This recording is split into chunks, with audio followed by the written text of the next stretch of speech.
The world of freight and logistics is one that is filled with thousands of steps, from constant data collection to complex tracking and tracing.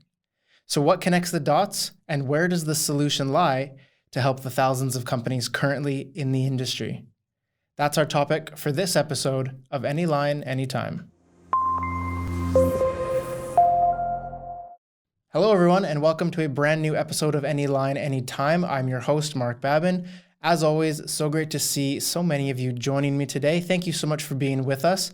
A pleasure to have you here for this great episode. As you would have heard in the introduction, today we are diving into the extremely complex world of freight and logistics, specifically looking at the air cargo side of things. But as we will hear during this episode discussion, it doesn't seem to matter which specific form of transportation we're talking about. The pain points are very similar for everyone in the industry. Now, naturally, I can't tackle this topic alone, and so joining me to break down the complex subject is industry expert Michael Pichler.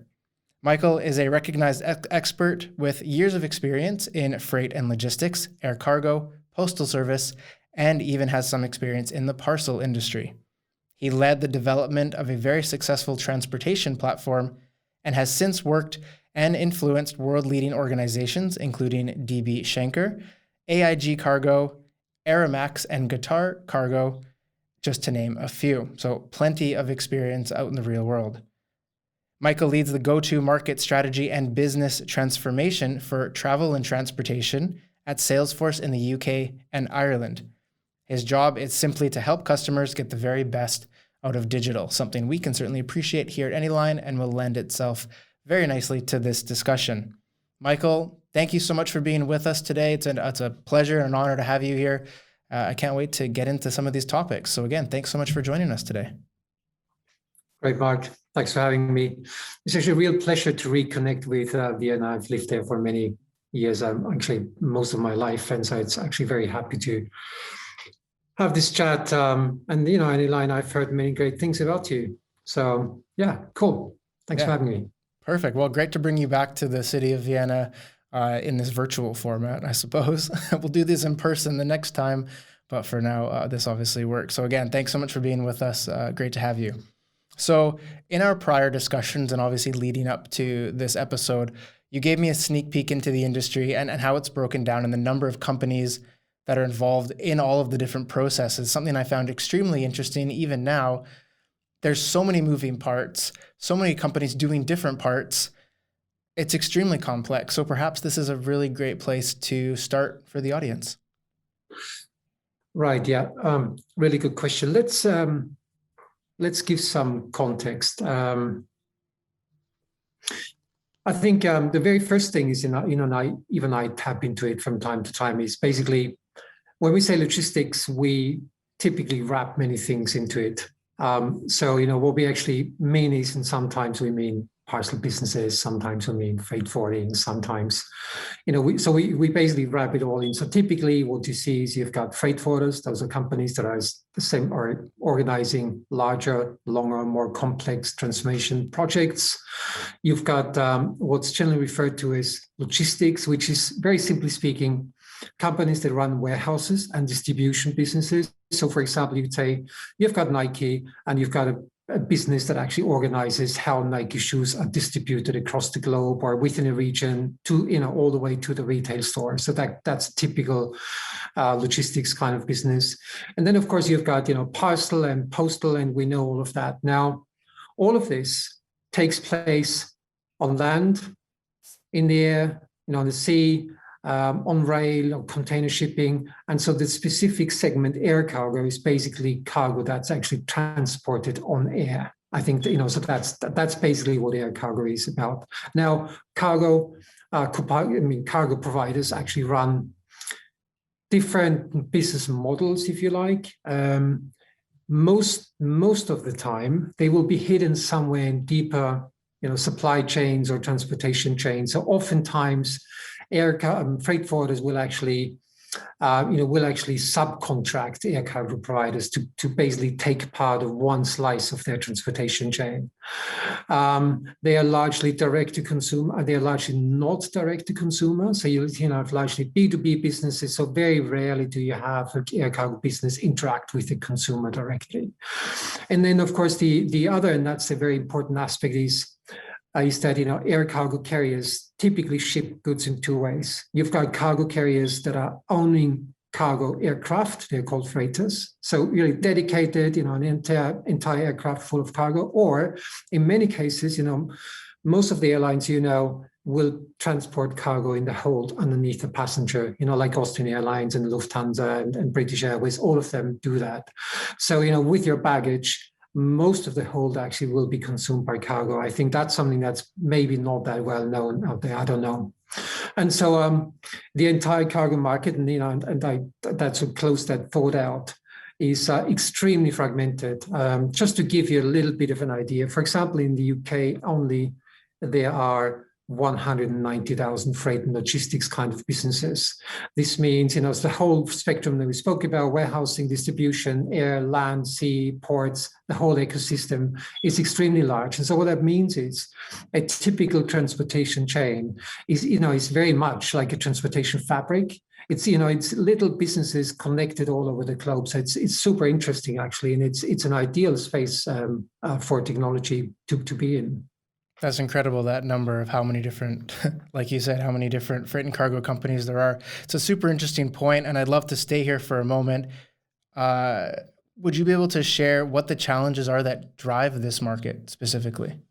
Yeah, let's say, I think if I keep it simple, I'd say three things. I think the very first one is how as a cargo business do you compete in this world where quality or service quality is almost at the same level? So especially over the last year, I saw that many companies actually, from a service level perspective, move to the same level. So whatever experience you get is pretty similar across the board. So that makes it really hard to compete. And then secondly, in a world where Amazon really sets the standards, in terms of turnaround times, in terms of, delivery timeframes, in terms of customer expectations. And so, and so even though air cargo is not a direct to consumer business, it is still, quite strongly impacted by that. So really, the key questions there for me are: how do you grow your word of mouth? How do you actually improve your customer experience? So you can move from having customers to actually having advocates, and then how do you grow your share of wallet? So that that sort of is in my mind when I think about competing. The second challenge is how do you actually scale cost effectively? We've seen again last year in July. So we used to have volumes that are typical for Christmas. Okay, so just to give an idea, Christmas normally is a huge peak. Last year in July, we had those volumes already. Some of the countries grew by 40% or more year over year. So as a consequence, suddenly cargo, every business in the freight space had to deal with a lot more volume, basically with the same number or sometimes even less number of people. And so the second question that's important for me is actually how do you scale a business like this? Effectively, basically get more stuff done with the same number of people. And then thirdly, as we touched on that fragmentation of that transportation network. And so that, is a very strong technology challenge. So how do you use data and integration to actually really connect it up and make it simpler to operate? So, so keep in mind three things. How do you compete in a world where Amazon exists, in a world where everyone's providing pretty much the same service? How do you scale, getting more stuff done with the same number of people? And then how do you actually integrate more effectively? Yeah, three really good points that provide a great guide for those in the industry to perhaps look at their operations and move on. So I'd love to come, I think for those listening, the whole part about how to compete. I think that's probably a great starting point for a lot listening. So simply put, how do you compete? I mean, okay, that's a very complex question in itself. I would say, but there's one thing actually I wanted to hone in on. It's And I think it's a little bit of a, we've heard a lot about the customer, it's the customer, but I actually genuinely believe in that. So I think the customer, when I had a mentor once, and I sort of looked into a specific project, and and I really struggled getting started with the right end. And he said, "Well, look, focus on your customer's customer," and and so that's when actually it became quite clear what it is that's really important. And so have you, in case you haven't read the book, The Effortless Experience, if you didn't, have a look at it. And I think the authors make a very valid point in that they say that positive customer experiences, so word of mouth, loyalty, share of wallet, return business, is all related to customer and staff effort. So what that means is, if you make it really simple for your customer, then they will be more likely to do business with you. If not, they are going to be less likely or even not do it at all. And it's remember how simple it is to actually do business with Amazon, as a consumer, or on the B2B side. How many taps does it really take you to get something delivered? It's just literally a handful. You have the product, put in your basket, and then it's 3 swipes to basically get to go through checkout. And that's what I mean, make it really simple. So simply speaking, it's about, for example, if we pick, our most favorite examples, most of us probably had airline tickets over the last year, and we needed to move things around. And so the question is, it's not about making, that call a really pleasant experience. The question is, what can you do to actually eliminate that call in the first place? And so it's really, how do you actually make it very simple for your end customer? Or how do you actually simplify, whatever your customer wants to do with you? And so I think this is where, technologies like yours, and also ours, have a really strong place to play. Does it make sense? Yeah, interesting. Can you give an example of that technology then, I guess, in play? So let's say, okay, so let's, and I think let's go a little bit into cargo in that place.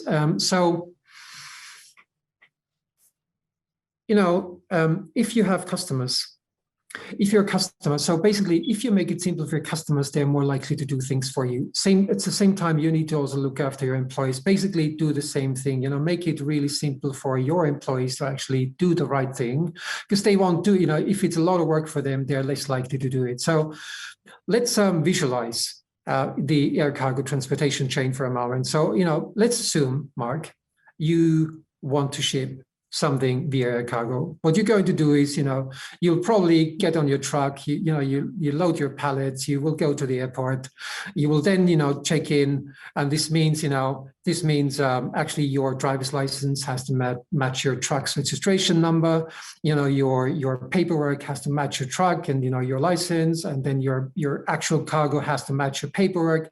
And all of that, is quite a lot of work. Right. Eventually, you'll go through that screening process. You'll drive up to the cargo terminal. Things will get unloaded. They may or may not get labels, and then it will go through customs. Eventually, it will get packed into, those little silver containers, the ULDs. It will go out onto the airside, and eventually will be loaded onto an aircraft and fly off. Now, let's go back to the very start. Right. You can do 2 things. You could say, let's do inbound security manually. And, you, Mark, you get off your truck, you've got your stack of papers, you go to the queue, you wait until it's your turn. Easily, that could take you 2 hours at peak time. Or you could just do it digitally. And you could say, well, actually, we've got technology to do this. We're just scanning the license plate. We could scan license and license plates automatically. And literally, that could be half a minute. And you could be at the cargo terminal 5 minutes later. And so that's what I mean here. So this is really, that's the point that I'm trying to make here. It's really, how can you actually do things in such a way that, that businesses think, actually, it's really, it's so easy to process, to do things with you or to do business with you.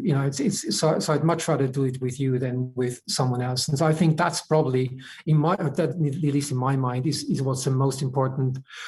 Is what's the most important, aspect in terms of competing with your competition. It's reducing customer effort. And so the same thing then repeats. Think about all the parties that a cargo business deals with. The same idea repeats into customs processing, into how you deal, do work at a warehouse, how for example, instead of, having, for example, a notoriously difficult thing to do is getting warehouse workers to actually scan goods, because it's a lot of work. You have to actually scan it. And so, it's easy to scan 3 things, but, it's a lot of work to scan 100 things. And so I'm thinking, so again, very easily, there could be a world where all of those things are actually scanned and taken, tracked photographically or via video cameras, right? Where we actually use technology and image processing to track goods across warehouses and containers coming and going from into warehouses without necessarily needing people to do that, very sort of hard and also tedious kind of work. So in summary, it's really right. So yes, there are many big and strategic conversations, but also there are quite a lot of plays, where technology is able to close, lots of those little gaps that exist across organizations and across the entire cargo ecosystem, if that makes sense. Yeah, absolutely. And also worth noting that this technology exists, is readily available off the shelf, which is great for a lot of these people in the industry. It's not something they have to go and reinvent the wheel with, right? It's available. Exactly. It's about really just finding.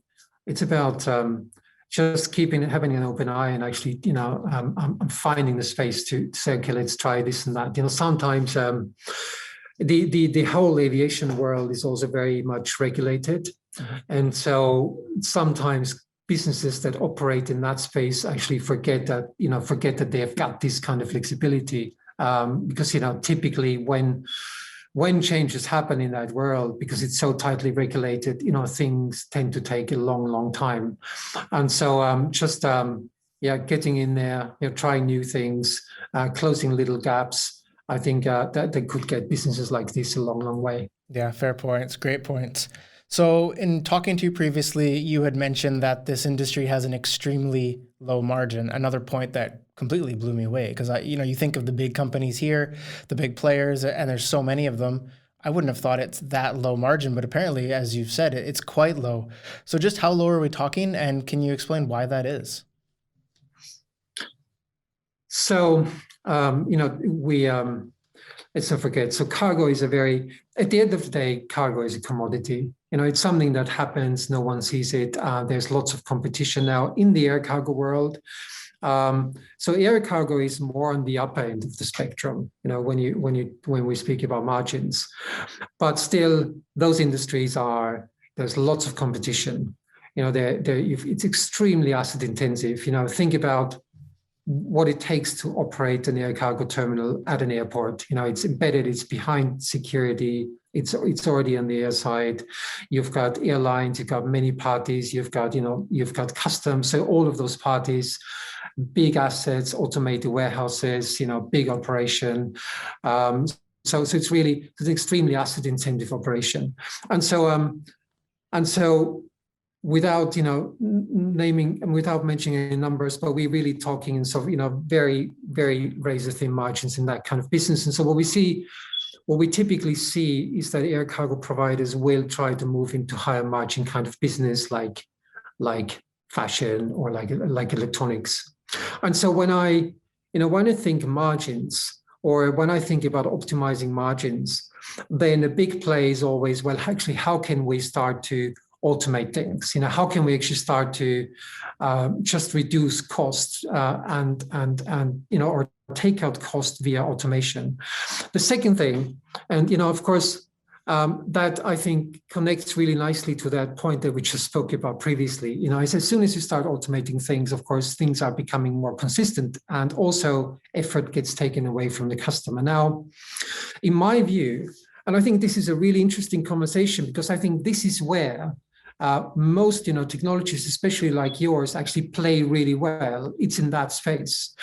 So in my view, I would say 85 or 90% of a cargo business can and should really be automated. We're not talking all the manual things that need to happen. So there's things like, yes, pallets need to get unloaded, unloaded.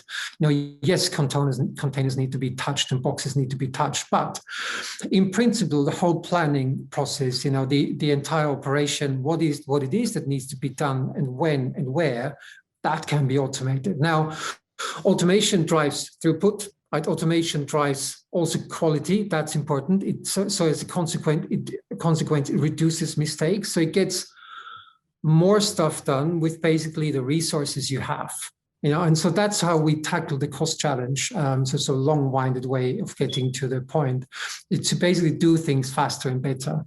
Now, and in my mind, so this is sort of the foundation. And then what we really need to be pushing is we need to say, well, actually, let's make cargo businesses more intelligent. So let's not just help them tackle, the challenge at hand and automate things, but actually let's make them smarter and give them the ability to actually anticipate what's happening next, rather than focusing on, all the busy work.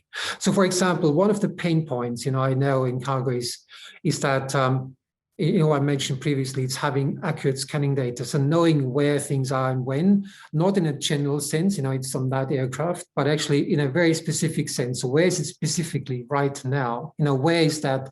Where are those 27 boxes, in the warehouse? Which shelf are they at? And so that means also, for example, then to understand, okay, so those 5 boxes have been packed into this container, et cetera, et cetera. So those are problems that can easily be solved. But in my mind, why do warehouse workers even need to scan, boxes like this? So why couldn't we just use image recognition? And I know there's a lot of technical detail to that point, and it's not that trivial. You know it better than me, but but it's not an impossible challenge to solve. And so there are many more examples like those. So customs processing, for example, it's very hard, very tedious work. Matching customs commodity codes to terms on commercial invoices. Again, that's a classic space where not much automation has been done in the past, but where a lot of automation could actually be done. I could easily imagine a world where 40%, of sort of standard, simple, run-of-the-mill customs declarations could be automated. I could easily see that happening in, a little bit in the future. And so I think, that's where there is enormous gain for those companies, firstly, because it drives throughput, of course, as we said previously, but secondly, also because it creates speed and consistency. And it goes back to the point that we mentioned previously. So it simplifies the end customers' lives, but also it increases that business's reliability. So it helps them differentiate against their competition. And most importantly, I think, let's not forget, if you increase throughput, 2 things happen with the same number of resources. 2 things happen. Your throughput increases, or your revenue will go up, provided you have capacity, and your cost to serve per unit will go down. So your cost goes down. And so I think that in essence sums it up quite, for me is really use technology to drive automation. Automation doesn't just make you cheaper, it also makes you more consistent, drives up your quality, and therefore helps you differentiate. And as a consequence, you're actually going to see more revenue, if that makes sense. Yeah, absolutely. And it paints a great picture for it. So knowing this, I guess when we're looking at integrating new solutions and new innovations, it does make sense that most of these organizations, they can't afford a custom or highly complex system to get to that point because, again, these margins are so low, like you're saying, the costs are so high. To integrate new systems is not within reach, especially for a lot of these smaller companies, as you were mentioning. So how do they get there? Well, at the end of the day, right, there's still a business case behind every activity, and so those are things that need to be done. So my answer would be, well, that's something that needs to be done. And so in that specific case, what you would do is you would just say, well, what is it that we're aiming for? So let's say we're aiming to automate 30% of our customers, customs declarations. Let's assume within the first 18 months. And so by doing that, we'll get the ability to either process more, with the same number of people, or become slimmer as an organization. But basically, so there's a case behind all of those things.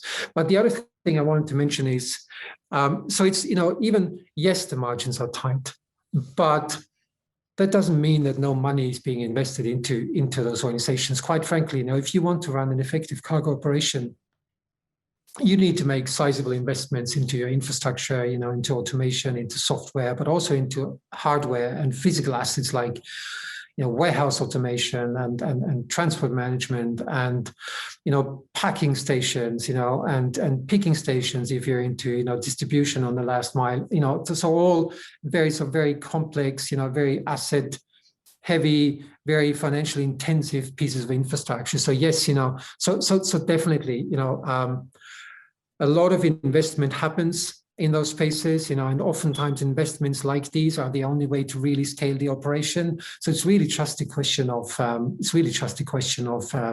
actually, building and executing, the right business case.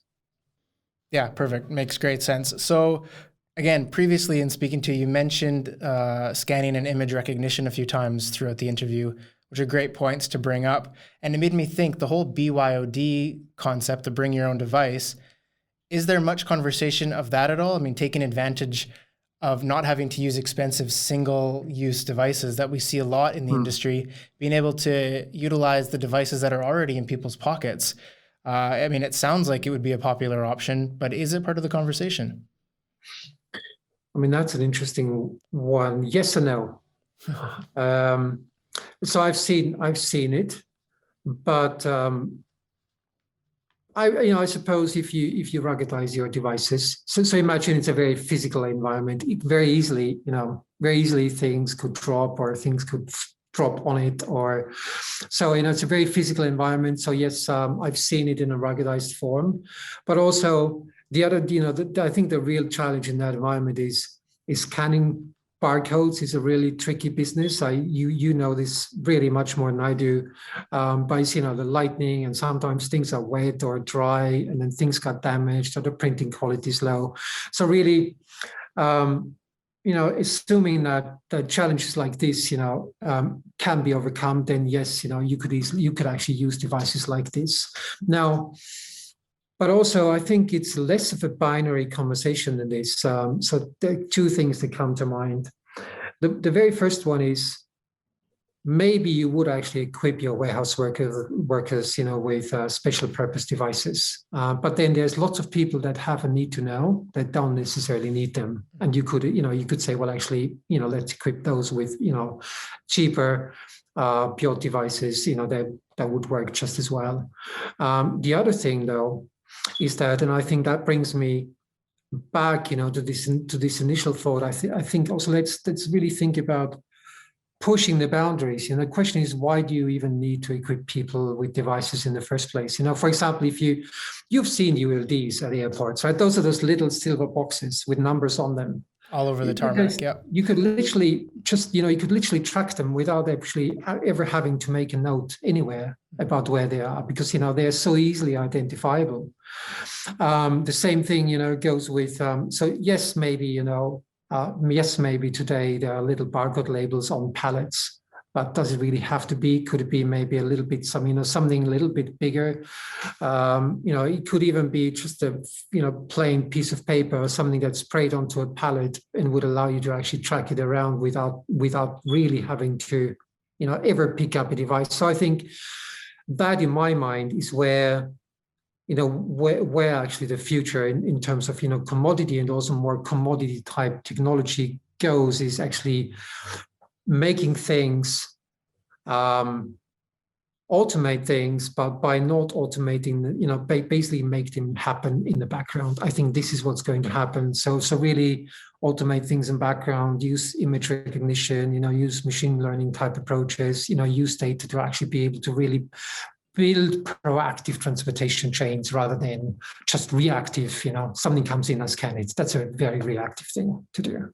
Does that make sense? Sorry, it's a little bit way out. No, that makes perfect sense. So really, it's a combination of all of these different types of innovations and technologies. I mean, we're dealing with large companies and small companies, so everyone's needs are a little bit different. Their demands are a little bit different. But having all of these options available will slowly get them to the point at which things are becoming a bit more efficient, a bit more optimized and automated, right from where we started the conversation with that cargo driver arriving at the airport to automating that process and speeding it up to the actual logistics on the packing and unpacking. So it's these little baby steps with all these different options based on where that company is in particular, right? Exactly. Yeah. Exactly. No, it's really nice to know there's tons of options and incredible insights into really an industry that's usually behind quite a dark curtain. So these insights have been great. It's really nice to know where the industry is now versus where it could be once they've made that digital switch. So that's super insightful. Again, Michael, thank you so much for helping us to unveil this industry that's been hidden or perhaps a little bit too far for most of us to reach. But to know that, like you said, 190,000 of these companies was in the UK alone, I think you said.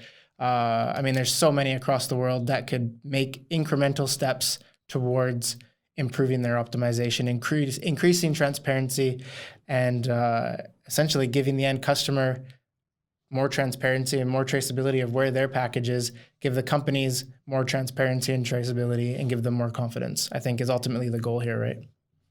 Exactly.